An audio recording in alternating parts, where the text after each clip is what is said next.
Evangelho, sexta-feira da 31ª semana do Tempo Comum. O Senhor esteja convosco, Ele está no meio de nós. Proclamação do Evangelho de Jesus Cristo, segundo São Lucas. Glória a vós, Senhor. Naquele tempo Jesus disse aos discípulos: um homem rico tinha um administrador que foi acusado de esbanjar os seus bens. Ele o chamou e lhe disse: que é isso que ouço ao teu respeito? Presta contas da tua administração, pois já não podes mais administrar os meus bens. O administrador, então, começou a refletir. O Senhor vai me tirar a administração, o que eu vou fazer? Para cavar eu não tenho forças, de mendigar tenho vergonha. Já sei o que vou fazer. Para alguém me receber em sua casa, quando eu for afastado desta administração. Então ele chamou cada um dos que estavam devendo ao seu patrão. E perguntou ao primeiro: quanto deves ao meu patrão? Ele respondeu: 100 barris de óleo. O administrador então disse: pega a tua conta, senta-te depressa e escreve 50.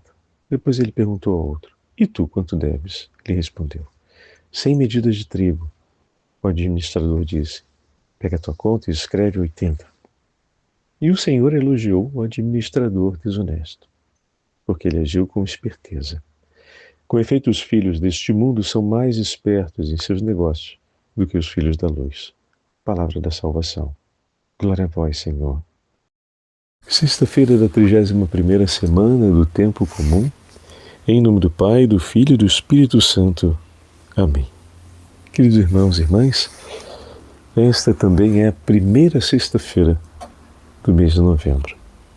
Estamos chamados a fazermos a memória de amor e devoção ao Sagrado Coração de Jesus, nesse mês dedicado à oração pelos fiéis defuntos. Ainda estamos naquele itinerário até o dia 8, em que podemos completar as exigências para receber a santa indulgência pelo dia de finados, oferecendo na intenção de nossos irmãos falecidos.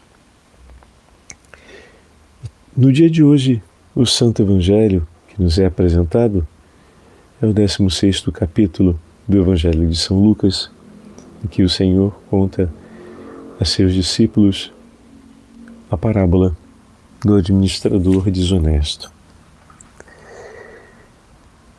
Na imagem da parábola de hoje, aquele administrador, diante da verdade que se impõe contra ele e da perda que deve sofrer a administração, não pensa duas vezes em cortar na própria carne. Como assim, Padre Fábio? Diante do que lhe espera, diante da verdade que o toca, essa é uma parte importante da parábola, quando o administrador, de maneira consciente, reconhece sua condição e reconhece suas possibilidades. Ou seja, devo enfrentar esse drama de justiça. Agi mal, vou responder agora diante da justiça, e isso terá uma consequência. Vendo que aquilo que lhe espera é algo duro e para qual ele não se encontra preparado, imediatamente ele toma uma atitude de mudança e procura agir de maneira a estabelecer perdas, ou seja, ele, poderíamos dizer, é penitente sobre o que é necessário, ele está disposto a perder coisas para poder não perder aquilo que virá depois. Ele está disposto a viver de maneira mais modesta para poder, mais adiante, não se encontrar em uma situação pior. Ele está disposto a pagar um preço para não ter o seu futuro agravado com as consequências de seus atos. Esse é o ponto da parábola que o Senhor nos chama a perceber. E naquele momento ele começa a pegar a conta de cada um dos credores de seu patrão e a tirar aquilo que seria o seu benefício por direito, porque naquela época, como administrador, para cada bem existia um valor prefixado com o patrão, de ganho que o patrão gostaria que fosse tido sobre aquele produto, e que ele então poderia colocar um valor a mais, um percentual a mais no valor final da venda, e esse percentual a mais seria o seu ganho. A gente percebe que os percentuais eram altos, né? Mas ele estava disposto a perder esses percentuais, ou seja, deixar de ganhá-los, para poder ter a boa fama defendida, para que ao menos aqueles que compraram com ele os produtos de seu patrão poderiam dizer: não, ele não foi ganancioso, ele não foi ambicioso assim, porque isso que é dito a respeito dele, eu não o vi. Pelo contrário, ele foi modesto na hora de vender os bens de seu patrão num valor muito menor do que aquilo que era.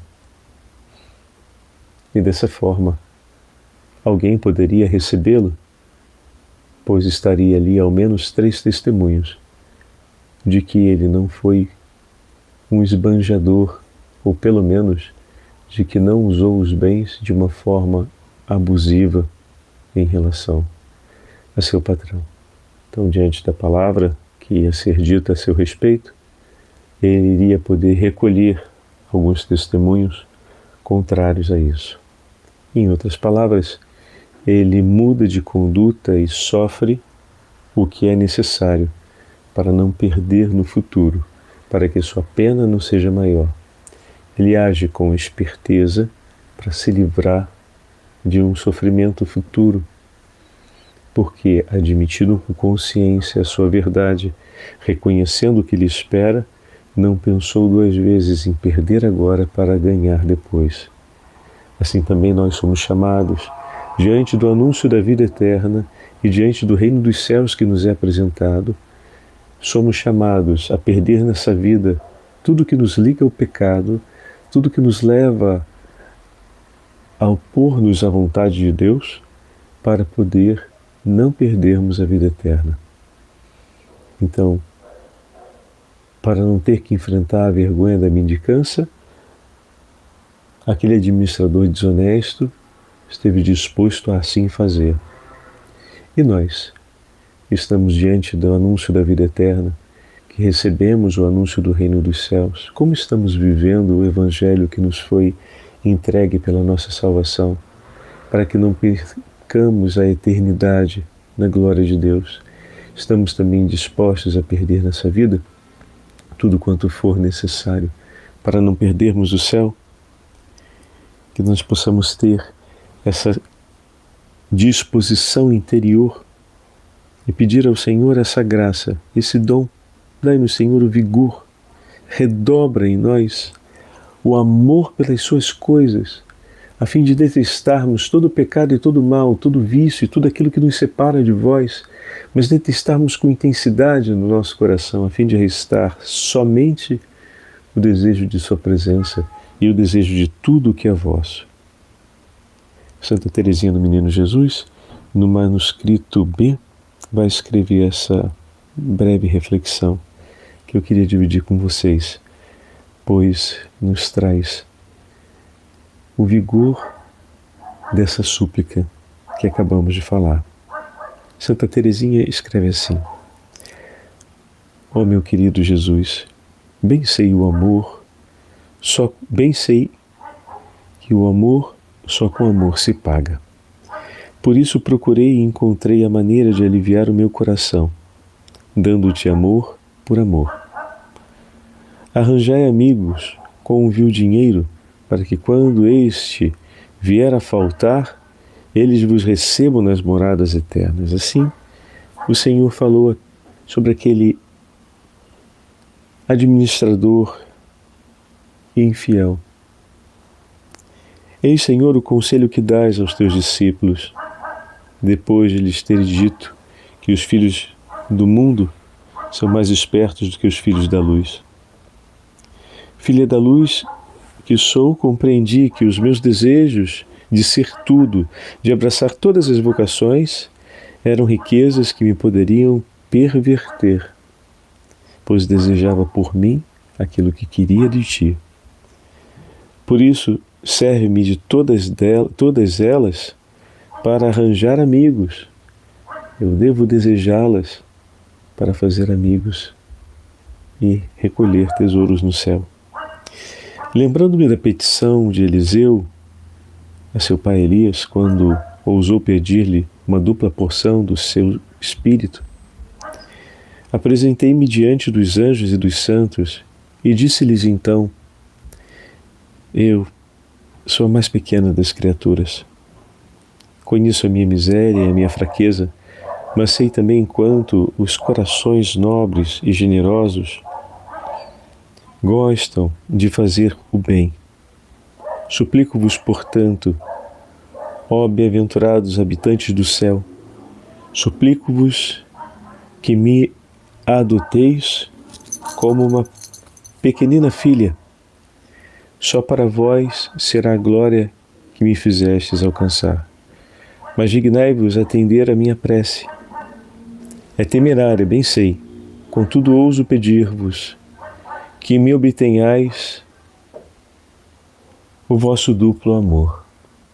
E dessa forma Santa Teresinha intercede aos anjos e santos para que peçam ao Senhor que lhe dê uma dupla porção do seu amor, do amor de Deus ao coração dela. Olha que coisa linda, meus irmãos.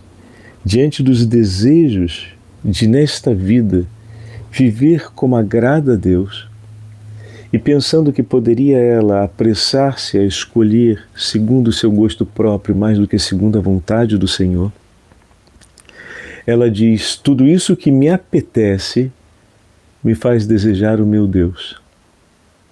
Mas se não tiver amor, não viverei aquilo que Ele quer, a vocação que lhe é agradável, mas continuarei empenhando-me em tantas coisas boas, mas mais porque elas me agradam do que por serem aquela que Deus me pede. Como eu quero saber aquela que é mais agradável ao coração de Deus, e sem o amor eu não tenho essa possibilidade, já sei o que eu vou fazer. Vou pedir que os anjos e santos de Deus, que compreendem mais do que eu a vontade de Deus e que conseguiram cumprir o que Deus queria mais do que aquilo que o coração deles poderia desejar, de tudo que Deus lhes oferecia, vou pedir a eles que intercedam por mim. Olha que coisa linda. Para que Deus me dê uma porção dobrada do amor que foi dado para eles. Ela usa a imagem de Elias e Eliseu. Tão bonito. Porque se Deus me der uma porção dobrada do seu amor, eu entenderei o que Ele quer para a minha vida e como Ele quer que eu viva a minha vocação. E mais tarde ela vai dizer: no seio da igreja compreendi que minha vocação é o amor. E amando de todo o meu coração, com todo o amor que o meu Senhor me dispõe, vou amar até o fim e desejarei passar o céu para continuar amando aqueles que precisam. Então, o que ela vai dizer lá na frente, que ela quer passar a eternidade fazendo bem, amando, está começando aqui, nessa bela súplica, na certeza de um dia estar lá e estar lá para retribuir com eles o bem que recebeu, porque compreendeu que sem o amor nada somos. E o seu céu ela vai escolher depois, pedir a Deus ousadamente essa graça, que o seu céu possa ser fazendo o bem sobre a terra. Olha que fantástico, meus irmãos. Olha que compreensão linda. Não aqui as moedas de ouro e de prata desse mundo, mas os anseios do seu coração, que são tesouros também deste mundo. Teresa os usa para fazer amigos no céu. Teresa usa para juntar tesouros no céu, para agradar a Deus e para viver sua vocação. Que o bom Deus nos abençoe e que, a exemplo de Santa Teresinha do Menino Jesus, também nós nos entreguemos assim ao Sagrado Coração do Senhor e lhe sejamos agradáveis na disposição de amá-lo e amar a todos os nossos irmãos e irmãs como somos amados por Ele. O Senhor esteja convosco, Ele está no meio de nós, pela poderosa intercessão de Santa Teresinha do Menino Jesus e São José, desça sobre todos vós a bênção do Deus Todo-Poderoso, Pai, Filho e Espírito Santo. Amém.